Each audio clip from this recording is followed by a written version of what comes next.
Mga ka-sports, Gilas Pilipinas naghahanda para sa pinakamalaking laban ngayong taon.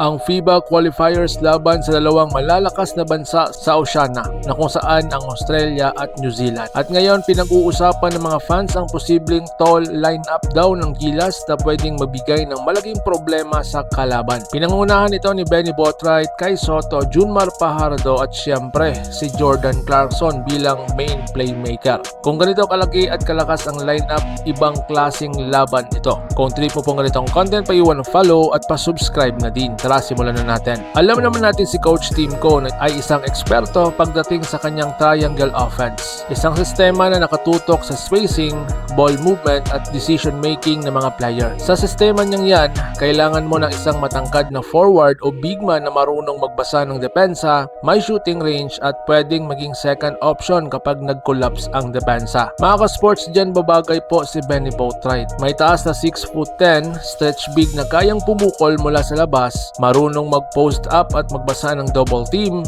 at higit sa lahat efficient scorer. Kung i-compare mo siya sa mga traditional na big man ng Gilas dati, si Botwright ay